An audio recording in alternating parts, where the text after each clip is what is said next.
اور گئے تو بات وہی نکلی۔ ولید بن عتبہ نے خط نکال کے باہر رکھا اور کہا یزید کا حکم ہے، آپ سے بیعت لینی ہے، آپ کو یزید کو امیر ماننا پڑے گا۔ تو حضرت امام حسین نے انکار تو نہیں کیا، فرمانے لگے میرے جیسے آدمی کے لیے گھر کے اندر چھپ کے بیعت کرنا اچھا نہیں ہے، میں یہاں سے جاؤں گا، لوگوں کو جمع کروں گا، پھر اس کے بعد جو ہوگا سو دیکھا جائے گا۔ وعدہ نہیں کیا کہ بیعت کروں گا۔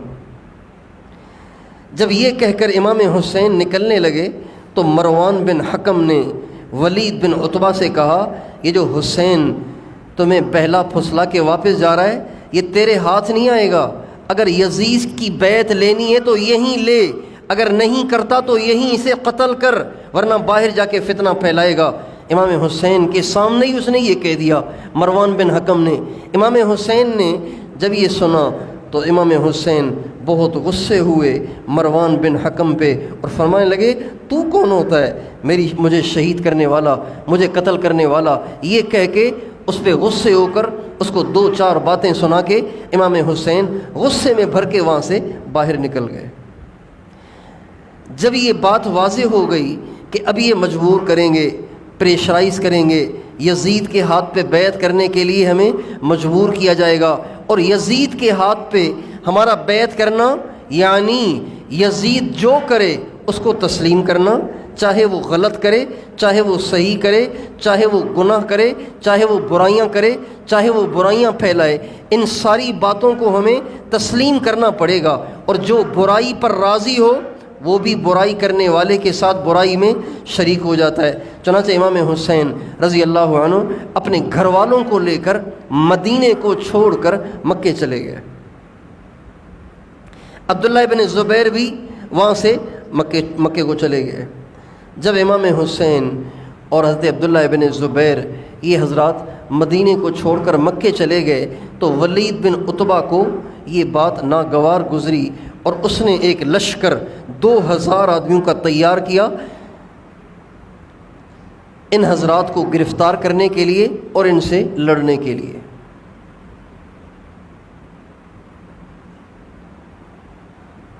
سمجھانے والوں نے اسے سمجھایا کہ مکے میں لڑائی جائز نہیں ہے۔ اس نے حدیث کو تروڑنا مروڑنا شروع کر دیا، اس کی توجیحات بیان کرنا شروع کر دیں کہ نہیں اس کا یہ مطلب ہے اور اس کا وہ مطلب ہے۔ ہمارے نبی کی حدیث کو اس نے آگے پیچھے کرنا شروع کر دیا، اور اس نے بہرحال لشکر بھیج دیا۔ جب وہ لشکر آیا تو مکے سے باہر آ کے ٹھہر گیا، اور حضرت عبداللہ بن زبیر کو پیغام بھیجا کہ آپ شرافت سے باہر آ جائیں ورنہ ہمیں مکے میں آ کے جنگ کرنی پڑے گی۔ حضرت عبداللہ بن زبیر نے کچھ لوگوں کو تیار کیا، وہ وہاں گئے اور ان لوگوں سے لڑے، اور اللہ نے ان کو فتح دے دی، اور جو ان کا سپہ سالار بن کے آیا تھا وہ گرفتار ہو گیا۔ گرفتار نہیں ہو گیا بلکہ وہ ایک جگہ جا کے چھپ گیا، اور یہ فتنہ رفع دفع ہو گیا۔ حضرت امام حسین جب مکہ معظمہ تشریف لائے اپنے اہل و عیال کو لے کر تو وہیں رہ رہے تھے، جب کوفہ والوں کو، عراق کا ایک شہر ہے کوفہ جہاں حضرت علی المرتضیٰ رضی اللہ عنہ نے اپنی زندگی گزاری اور جہاں انہوں نے اپنی خلافت کو قائم فرمایا، اس شہر کا نام کوفہ ہے۔ ان کو جب معلوم ہوا کہ یزید امیر بن گیا ہے، امام حسین نے انکار کر دیا ہے، تو ان کو بھی ذرا ہمت ہوئی، چونکہ ان کے دل میں حضرت علی کی محبت تھی اور اہل بیت کی بھی محبت تھی، لیکن ہمت نہیں تھی، بزدل تھے، اور حضرت علی کے ساتھ بھی انہوں نے بے وفائی کی تھی کہ محبت تو کرتے تھے لیکن موقع پہ آگے پیچھے ہو جاتے تھے، بھاگ جاتے تھے اور ساتھ نہیں دیتے تھے۔ بے وفائی ان کی گھٹی میں گویا پڑی ہوئی تھی۔ اس لیے آج بھی جس کا دل ذرا سخت ہو اور جس کی طبیعت میں بے وفائی ہو، جس کی طبیعت میں عہد شکنی کی کیفیت ہو، تو اس کو آج بھی لوگ کہتے ہیں کوئی کوفی آدمی ہے یہ تو۔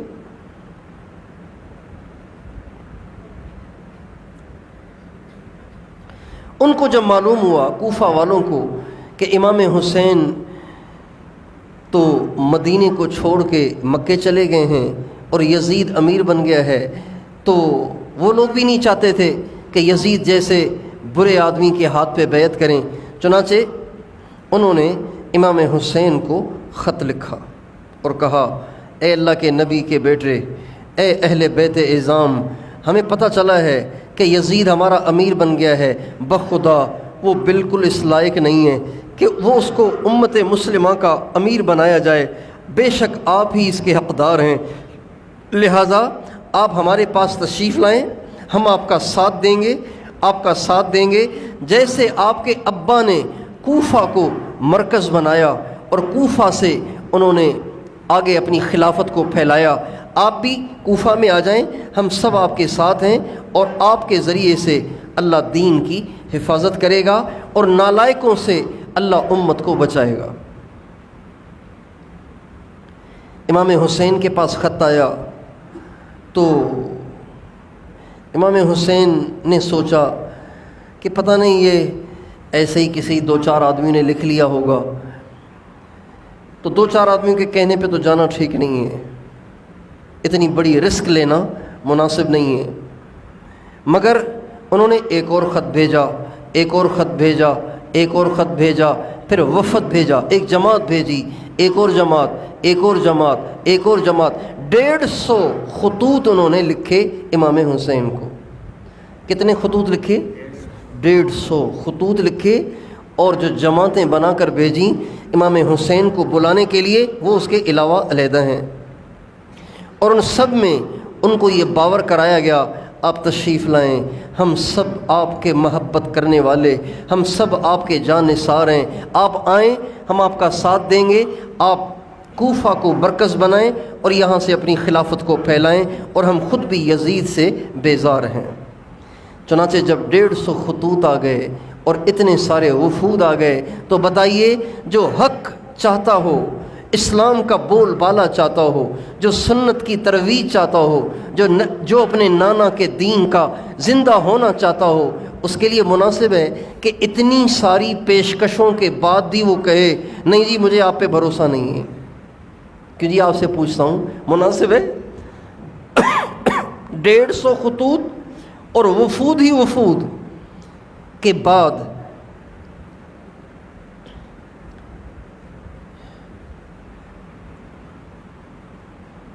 آل رسول کے لیے مناسب نہیں ہے کہ جب دین کے زندہ ہونے کی کوئی صورت بن رہی ہے، امت مسلمہ کے کسی لائق کے حوالے ہو جانے کی صورت بن رہی ہے، اور وہ یہ کہہ کے ان کو ٹالتا رہے کہ نہیں جی آپ لوگوں نے پہلے بھی ایسے کیا تھا، لہٰذا میں تمہارے پاس نہیں آؤں گا۔ چنانچہ امام حسین کے جی میں بھی آ گئی کہ میں نے جانا ہے، اور انہوں نے تیاری شروع کر دی۔ جب انہوں نے تیاری شروع کر دی، اپنے اہل و عیال کو بھی ساتھ لے کر چلنے کا پروگرام بنایا۔ اہل و عیال کو ساتھ کیوں لیا؟ اہل و عیال کو ساتھ اس لیے لیا کہ جب وہاں خلافت قائم کرنی ہے تو وہاں سے یہاں دوبارہ آنا تو ہوگا نہیں، لہٰذا بچے بھی ساتھ ہی رہیں گے، عورتیں بھی ساتھ رہیں گی، گھر بھی ساتھ رہے گا۔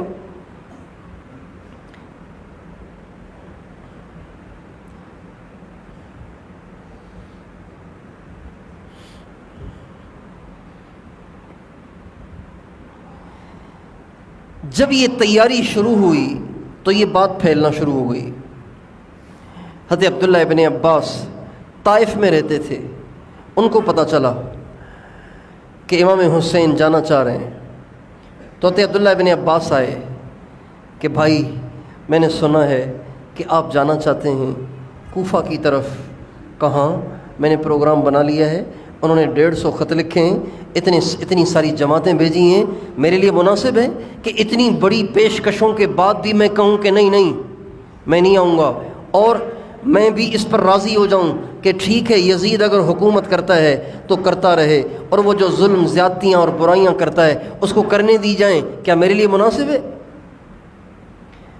تو حضرت عبداللہ ابن عباس نے کہا مناسب تو نہیں ہے، لیکن انسان تجربوں سے بھی بہت کچھ سیکھتا ہے۔ کوفہ والوں نے آپ کے ابا کے ساتھ کیا کیا، آپ یہ بھی تو سوچیں، آپ کے بھائی امام حسن کے ساتھ کیا کیا یہ بھی تو سوچیں۔ آپ کے والد کو بھی شہید کیا، آپ کے بڑے بھائی کو بھی شہید کیا، آپ ان پہ کیسے بھروسہ کر رہے ہیں؟ فرمانے لگے وہ تو شہید ہوئے سو ہوئے، لیکن اب جب 150 دفعہ انہوں نے مجھے پیشکش کی کہ آپ آ جائیں تاکہ ظالم سے ہماری جان چھوٹے اور دین کے زندہ ہونے کی صورت پیدا ہو اور دین کی حفاظت ہو، تو پھر میرے لیے مناسب نہیں ہے۔ انہوں نے بہت سمجھایا، لیکن حضرت امام حسین نے کہا نہیں جی میں نے تو جانا ہے۔ اگلے دن دوبارہ عبداللہ ابن عباس آ گئے، کہنے لگے بھائی میں صبر کرنے کی کوشش کر رہا ہوں لیکن کیا کروں، مجھ سے صبر ہی نہیں ہوتا، لہٰذا میں دوبارہ آپ کی خدمت میں آ گیا ہوں، میں آپ کو اللہ کا واسطہ دیتا ہوں، آپ مہربانی کر کے نہ جائیں، آپ یہیں ٹھہر جائیں، آپ نہ جائیں، اور اگر آپ کا اصرار ہے کہ جانا ہی جانا ہے تو مہربانی کریں بیوی بچوں کو نہ لے جائیں، اہل و عیال کو یہیں چھوڑ جائیں، اس لیے کہ مجھے ڈر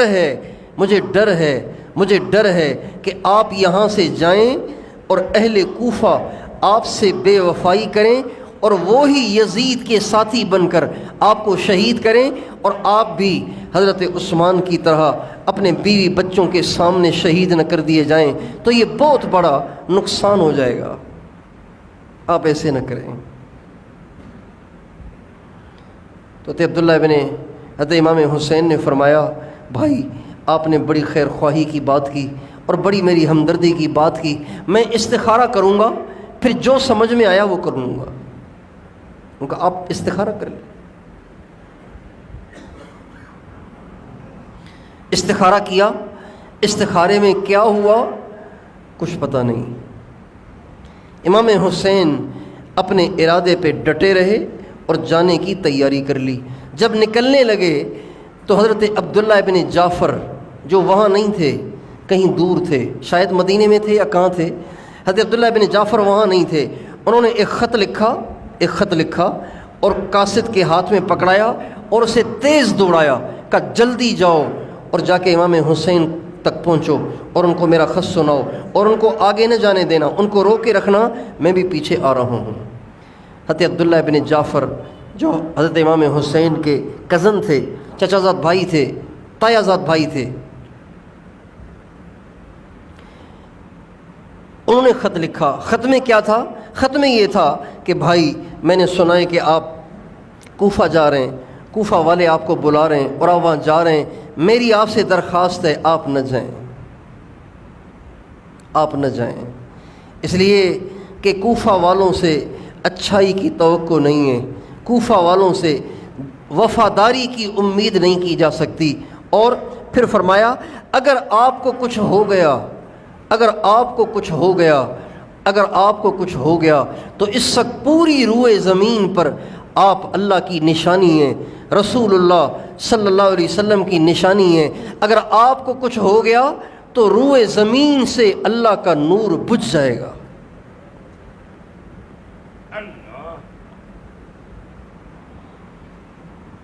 اگر آپ کو کچھ ہو گیا تو اللہ کا نور روئے زمین سے بجھ جائے گا، لہٰذا آپ میرا خط ملتے ہی ٹھہر جائیں، میں آتا ہوں پھر کریں گے۔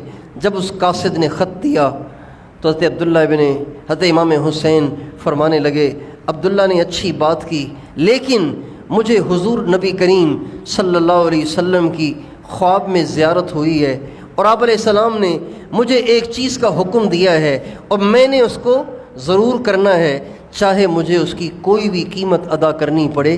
یہ کہہ کر اپنے ساتھیوں کو لیا، اپنے خاندان کو لیا اور کوفہ کی طرف نکل پڑے۔ اور حضرت عبداللہ ابن جعفر کے بیٹے بھی ان کے ساتھ ہو لیے۔ حضرت عبداللہ ابن جعفر کے کہنے پر جب ان کو پتہ چلا نا کہ میرے خط کے بعد بھی وہ رکے نہیں اور وہ نکل پڑے ہیں، تو انہوں نے اپنے بیٹوں کو پیغام بھیجا کہ تم بھی ان کے ساتھ چلے جاؤ، چنانچہ چل پڑے۔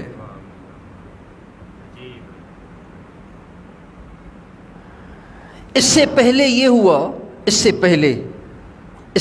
یہ ہوا جب وہ خطوط آئے اور وفود آئے تو امام حسین نے ایک خط لکھا، وہ اپنے تایازاد بھائی حضرت مسلم بن عقیل کو دیا اور کہا آپ کوفہ جائیں اور کوفہ والوں کو جا کے میرا یہ خط پڑھ کے سنائیں۔ اس خط میں لکھا تھا کہ میرے پاس تمہارے خطوط بھی آئے، تمہارے وفد بھی آئے، اور میں نے تمہارے پاس آنا طے کر لیا ہے، لیکن میں مسلم بن عقیل کو بھیج رہا ہوں، تم میرے ہاتھ پر اس کے توسط سے بیعت کرو۔ جب یہ بات ثابت ہو جائے گی کہ تم نے میرے ہاتھ پر بیعت کر لی اور تم سب کے سب عملاً حقیقتاً میرے ساتھ ہو، تم پھر میں بھی آ جاؤں گا۔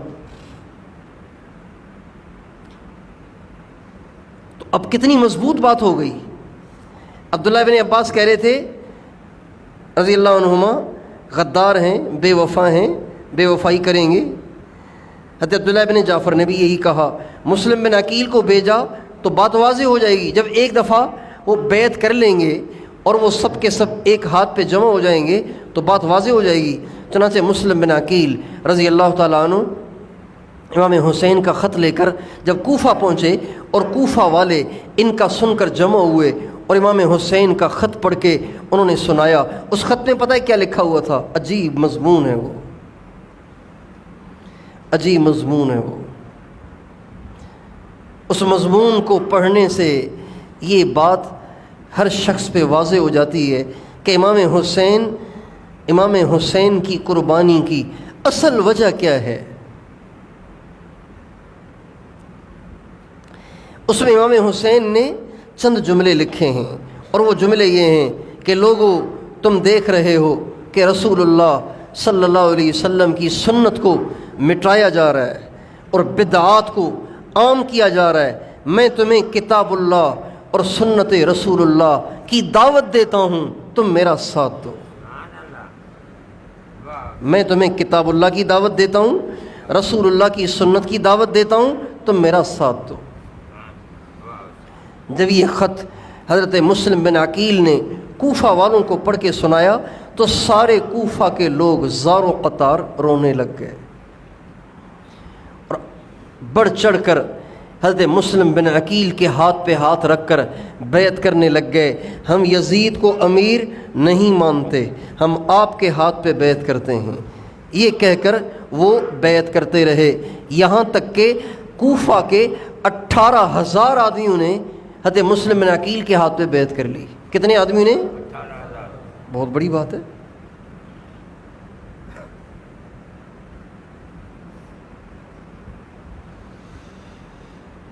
18,000 آدمیوں نے بیعت کر لی۔ مسلم بن عقیل نے جب دیکھا سارا ہی کوفہ امنڈ آیا، امام حسین کا نام سن کے انہوں نے خط لکھا امام حسین کو کہ آپ اطمینان سے تشریف لے آئیں، سارا کوفہ آپ کے ساتھ ہے۔ امام حسین اس خط کو ملتے ہی بیوی بچوں کو لیا اور چل پڑے۔ ادھر جب سارا کوفہ مسلم بن عقیل پر جمع ہو گیا تو اس وقت کوفہ کے جو امیر تھے انہوں نے مسجد میں جمع ہو کر خطبہ دیا، لوگوں کو اکٹھا کر کے خطبہ دیا، بیان کیا اور کہا لوگوں میں نے سنا ہے کہ تم بغاوت کرنا چاہتے ہو اور مسلم بن عقیل کو تم نے بلایا ہے۔ دیکھو میں لڑنا نہیں چاہتا، میں کوئی نقصان کرنا نہیں چاہتا، لیکن یہ تمہارا طرز طریقہ ٹھیک نہیں ہے، لہٰذا تم یہ صورت اختیار مت کرو۔ جب انہوں نے یہ کہا تو ایک شخص کھڑا ہو گیا، بنو امیہ کا ایک حلیف کھڑا ہو گیا، یعنی جس کا اس سے معاہدہ تھا بنو امیہ سے مراد یزید اور دوسرے لوگ۔ وہ کھڑا ہو گیا، کہنے لگا امیر صاحب آپ امیر ہیں کیا ہیں، اتنی ڈھیلی بات کر رہے ہیں، ادھر بغاوت ہو رہی ہے اور آپ ایسے ہی حکمت بصیرت کی باتیں کر رہے ہیں، آپ کو فوری طور پہ ایکشن لینا چاہیے، مسلم بن عقیل کو گرفتار کرنا چاہیے، اس کو قتل کر دینا چاہیے، جو اس کا ساتھ دے ان سب کو قتل کر دینا چاہیے، اور آپ بزدلی کیوں دکھا رہے ہیں؟ تو وہ کہنے لگے، اہل بیت سے محبت کرتے تھے، وہ کہنے لگے میں اللہ کو راضی کرتے ہوئے بزدل کہلایا جاؤں یہ زیادہ اچھا ہے اس بات سے کہ اللہ کو ناراض کر کر دلیر بن جاؤں۔ لہٰذا اگر تم اس کو بزدلی کہتے ہو تو کہتے رہو۔ جب اس شخص نے دیکھا کہ امیر تو بالکل ہی ڈھیلا ڈالا ہو رہا ہے تو اس نے خط لکھا یزید کو، براہ راست یزید کو خط لکھا اور کہا کوفہ تیرے ہاتھ سے نکل گیا ہے، بصرہ بھی نکل جائے گا، اگر تو کچھ کرنا چاہتا ہے تو فوری طور پر کوفہ کا امیر تبدیل کر، کوفہ کا امیر تبدیل کر، یہاں کسی ایسے آدمی کو بھیج جو مار مار کے ان کو سیدھا کر دے اور ان کے دل دماغ سے حسین اور اس کی بیعت کو باہر نکال دے۔ جب یہ خط یزید کو پہنچا تو یزید نے اس کا جو مشیر تھا، مشیر اس کو بلایا۔ وہ مشیر عیسائی تھا۔ مشیر کون تھا؟ سرجون اس کا نام تھا، سرجون اس کا نام تھا۔ اس کو بلایا، کہا مسئلہ خراب ہو رہا ہے، کیا کرنا چاہیے؟ کہ رائے دوں، قبول کرو گے؟ کہ ہاں۔ کہ میری رائے یہ ہے کہ ابن زیاد، عبید اللہ بن زیاد کو تم فوری طور پر کوفے کا امیر مقرر کرو اور اس کو حکم کرو کہ مسلم بن عقیل کو جا کے قتل کر دے، اس کے ماننے والوں کو بھی قتل کرے، جو سیدھا ہو جائے تو ٹھیک ہے ورنہ اس کو بھی قتل کر دے۔ ان کا ٹھیک۔ ابن زیاد کو بلایا گیا۔ ابن زیاد سے یزید نے کہا ہم تجھے کوفے کا اور بصرے کا امیر بناتے ہیں، تم چلے جاؤ یہاں سے اور جا کے وہاں سنبھالو سارا کام۔ ابن زیاد آیا، دو آدمی اپنے ساتھ اور لے لیے، شریک بن آور اور مسلم بن عمر باہلی، یہ دو شخصوں کو ساتھ لے کے وہ کوفہ پہنچا۔ اچھا جب کوفہ پہنچا نا تو کوفہ والوں کو تو انتظار تھا امام حسین کا۔ جب ابن زیاد دو آدمی لے کر کوفہ میں داخل ہوا تو سارے کوفہ میں شور مچ گیا، امام حسین آ گئے، امام حسین آ گئے، امام حسین آ گئے۔ سارا کوفہ امنڈ آیا امام حسین کی زیارت کے لیے، چونکہ وہ جانتے تو نہیں تھے، پہچانتے نہیں تھے، چہرے سے واقف نہیں تھے، لہٰذا ابن زیاد ہی کو امام حسین سمجھنے لگ گئے، اور جہاں سے ابن زیاد گزرتا اس پہ اس کا استقبال ہوتا، وہ سارے کہتے مرحبا بابن رسول اللہ، مرحبا رسول اللہ کا بیٹا آ گیا۔ ابن زیاد اندر ہی اندر یہ دیکھ کر اندر ہی اندر وہ ذبح ہوتا رہا، اندر ہی اندر اس کو مرچیں لگتی رہیں، اندر ہی اندر میں وہ جلتا رہا اور بھنتا رہا کہ ارے یہ تو سارا کوفہ حسین ہی ہو چکا ہے، سارا ہی کوفہ حسین کی طرف ہو چکا ہے۔ بہرحال کرتے کرتے جو مدینے کے امیر تھے ان کا دروازہ جا کے ابن زیاد نے کھٹکھٹایا۔ جب دروازہ کھٹکھٹایا تو وہ سمجھے کہ مسلم بن عقیل آ گئے ہیں، تو وہ کہنے لگے مسلم آپ میرا دروازہ نہ کھٹکھٹائیں، آپ اندر نہ آئیں، میں آپ پہ ہاتھ نہیں اٹھانا چاہتا، مہربانی کر کے آپ یہاں سے چلے جائیں۔ تو ابن زیاد نے آہستہ سے کہا میں مسلم نہیں ہوں، یزید کا بھیجا ہوا ابن زیاد ہوں۔ انہوں نے دروازہ کھولا، وہ اندر آئے، ابن زیاد اندر آیا اور وہاں بیٹھ کے پھر اس نے سوچا کہ یہ تو سارا ہی کوفہ مسلم کے ہاتھ پہ بیعت کر چکا ہے اور امام حسین کا دیوانہ بن چکا ہے، تو کیا کرنا چاہیے؟ چنانچہ اس نے نماز کا وقت ہوا، منبر پہ چڑھ کے اس نے اعلان کیا میں ابن زیاد ہوں، یزید کا بھیجا ہوا ہوں، کوفہ کا گورنر مجھے بنا دیا گیا ہے اور میں تمہیں حکم کرتا ہوں، میں نے سنا ہے کہ تم سارے کے سارے مسلم کے ہاتھ پہ بیعت کر چکے ہو اور امام حسین کی طرف جا رہے ہو، لہٰذا میں تمہیں حکم کرتا ہوں شرافت سے سیدھے ہو جاؤ، جو سیدھا ہو جائے گا اس کو ہم چھوڑ دیں گے، جو سیدھا نہیں ہوگا ہم اس کے گھر کے دروازے پہ اس کو سولی چڑھائیں گے، اور سارے ماننے والوں کا ہم برا حشر کریں گے، لہٰذا تم سارے سیدھے ہو جاؤ۔ اب یہ جو اعلان ہوا، دھمکی آمیز جو اعلان ہوا، تو کوفہ والے کوفی تو تھے ہی، تو ایک دم گراف گرنا شروع ہوا اور لوگوں کے دلوں میں ڈر اور خوف بیٹھنا شروع ہو گیا۔ امام حسین ان دنوں مختار بن ابی عبید کے گھر میں لوگوں سے بیعت لے رہے تھے۔ جب یہ صورتحال پیش ہو گئی کہ ابن زیاد امیر بن گیا تو حضرت مسلم بن عقیل کو یہ خطرہ ہوا کہ ان کو گرفتار کیا جائے گا اور شہید کر دیا جائے گا۔ چنانچہ وہاں سے وہ شفٹ ہو کر ہانی بن عروہ، ایک اور شخص ہیں کوفہ کے سردار قسم کے آدمی تھے، اہل بیت سے محبت کرتے تھے، ان کے ہاں چلے گئے۔ ہانی بن عروہ نے کہا آپ نے مجھے بہت بڑی آزمائش میں ڈال دیا، آپ یہاں تشریف لائے ہیں، اب آپ کو واپس بھیجنا بھی اچھا نہیں ہے، لیکن میرے لیے بڑی آزمائش کھڑی کر دی آپ نے۔ بہرحال اس نے ان کو اپنے گھر میں ٹھہرایا۔ ہانی بن عروہ بیمار ہو گئے۔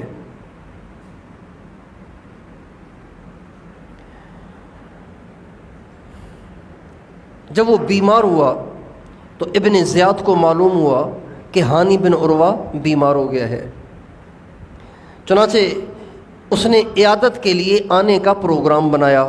جس شخص کے ذریعے سے اس نے یہ پیغام بھجوایا، اللہ کی شان دیکھیے، وہ بھی اہل بیت سے محبت کرتا تھا۔ اس نے آ کے مسلم بن عقیل سے کہا بات یہ ہے کہ آج ابن زیاد ہانی بن عروہ کی عیادت کے لیے آئے گا، آپ کمرے کے اندر چھپ کے بیٹھ جانا، اور ہانی بن عروہ سے کہا تمہارے گھر میں آ رہا ہے ابن زیاد، تمہارے گھر میں آ رہا ہے، لہٰذا تم ایسی کوئی ترتیب بناؤ، ایسی کوئی اسکیم بناؤ، جو ہی وہ تمہارے گھر میں گھسے تم اسے قتل کروا دو۔ ہانی بن عروہ کہنے لگے یہ شرافت کے خلاف ہے کہ گھر میں آئے ہوئے کو قتل کیا جائے، گھر میں آئے ہوئے کو قتل کیا جائے۔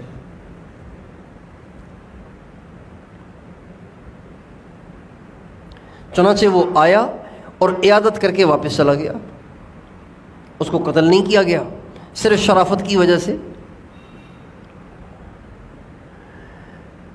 ہانی بن عروہ کے ایک دوست تھے شریک بن اعور، یہ ابن زیاد کے ساتھ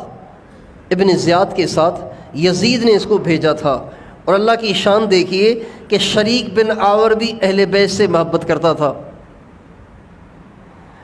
تو وہ آیا تو ابن زیاد کے ساتھ تھا کوفہ کی طرف، لیکن آ کر رات کو رہتا تھا ہانی بن عروہ کے پاس۔ اللہ کی شان وہ بھی بیمار ہو گیا۔ جب وہ بیمار ہوا تو ابن زیاد کو معلوم ہوا، تو ابن زیاد نے کہا کہ اس کو بھی پیغام بھیجو، کل ہم اس کی عیادت کے لیے جائیں گے۔ شریک بن اعور نے کو جب پتہ چلا کہ ابن زیاد میری عیادت کے لیے آ رہا ہے، تو شریک بن اعور نے حضرت مسلم بن عقیل سے کہا کہ آج وہ فاسق یعنی ابن زیاد آ رہا ہے، اور جو ہی وہ آ کر میرے پاس بیٹھ جائے آپ کمرے کے اندر رہنا، اور جو ہی وہ آ کے بیٹھ جائے ایک دم ایک تلوار کی ضرب سے اس کی گردن کو اڑا دینا۔ ابن زیاد اگر تیرے ہاتھوں مارا گیا، آپ کے ہاتھوں مارا گیا، تو سارے کوفہ کا نظام سنبھالنا، سارے بصرہ کا نظام سنبھالنا یہ میرے ذمے ہے۔ چونکہ شریک بن اعور بھی یزید ہی کا بھیجا ہوا تھا، مضبوط آدمی تھا، طاقتور آدمی تھا۔ یہ ساری بات سمجھا کے شریک بن اعور نے مسلم بن عقیل رضی اللہ عنہ کو کمرے کے اندر بٹھا دیا۔ ابن زیاد آیا اور آ کے شریک بن اعور کے پاس بیٹھ گیا۔ اب شریک بن اعور سوچ رہے ہیں ابھی نکلیں گے مسلم بن عقیل، ابھی نکلیں گے، کافی دیر گزر گئی، نکل ہی نہیں رہے۔ جب وہ نہیں نکل رہے تھے تو شریک بن اعور نے اشارہ دیتے ہوئے ایک شعر پڑھا، ما تنظرون بسلمى لا تحیونہ، کیا ہو گیا تمہیں کہ تم انتظار ہی کر رہے ہو اور آ کے سلام نہیں کر رہے ہو۔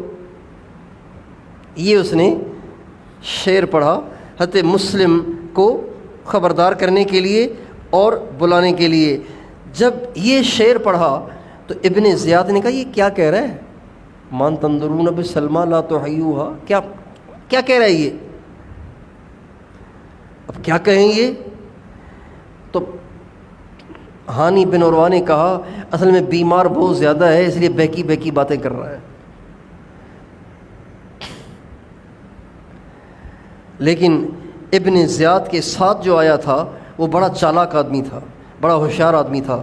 اس نے کان میں کہا تیرے قتل کی کوئی اسکیم بنی ہوئی ہے، اور وہ اسکیم شاید چل نہیں رہی، اس کو بیدار کرنے کے لیے یہ شعر و شاعری ہو رہی ہے، لہذا جلدی سے اٹھ اور نکل یہاں سے۔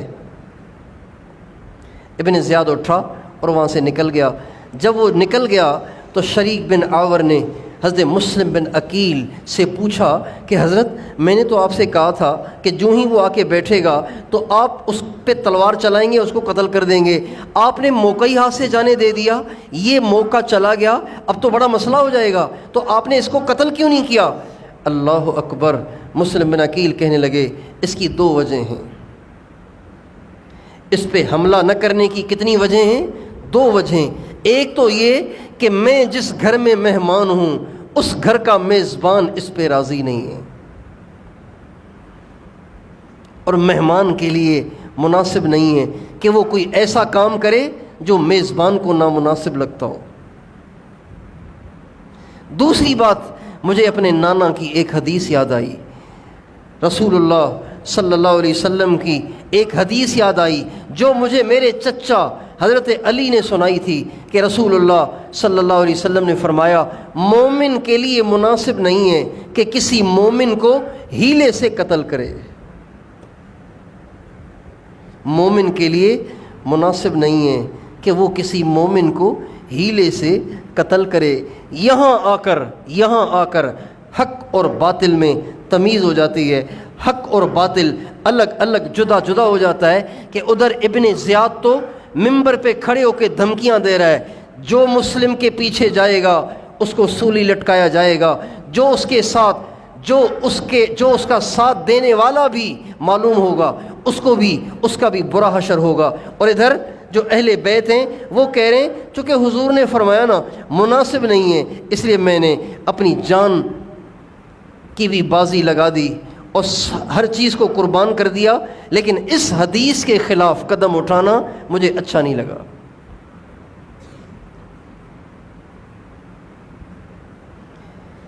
یہ جو اہل حق ہوتے ہیں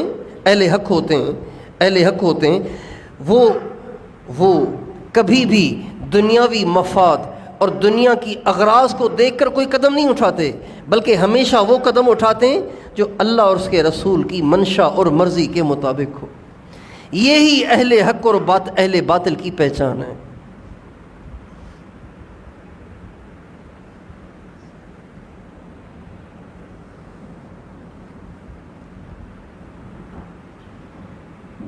حالانکہ اس وقت حضرت مسلم بن عقیل کا ابن زیاد کو قتل کرنا یہ ناجائز نہیں تھا، جائز تھا، اس لیے کہ ابن زیاد مسلم بن عقیل کے خون کا پیاسا ہے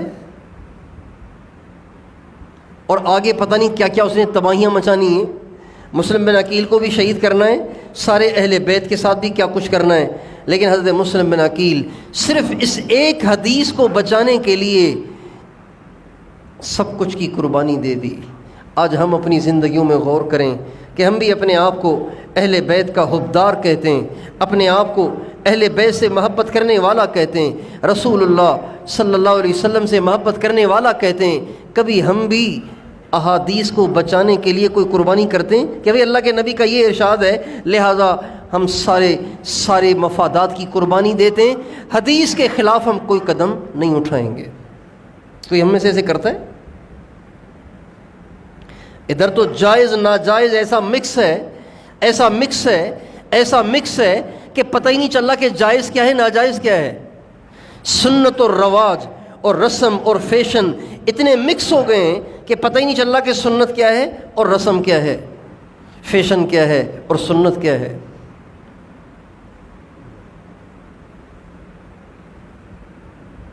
اس لیے جو لوگ رسومات کو سنت پر ترجیح دیتے ہیں، فیشن کو سنت پر ترجیح دیتے ہیں، مفادات کو احادیث مبارکہ اور احکام خداوندی پہ ترجیح دیتے ہیں، ان کا امام حسین سے کوئی واسطہ نہیں ہے، وہ تو ابن زیاد کے تابع دار ہیں، ابن زیاد کے پیروکار ہیں، ابن زیاد کے طریقے پہ چلنے والے ہیں، امام حسین کی سنت پہ چلنے والے، اہل بیت کے طریقے اور نقش قدم پہ چلنے والے تو بس وہی ہیں جو ہر مفاد کی قربانی دیتے ہیں، سنت کو بچاتے ہیں، حدیث کو بچاتے ہیں، حکم خداوندی کو بچاتے ہیں۔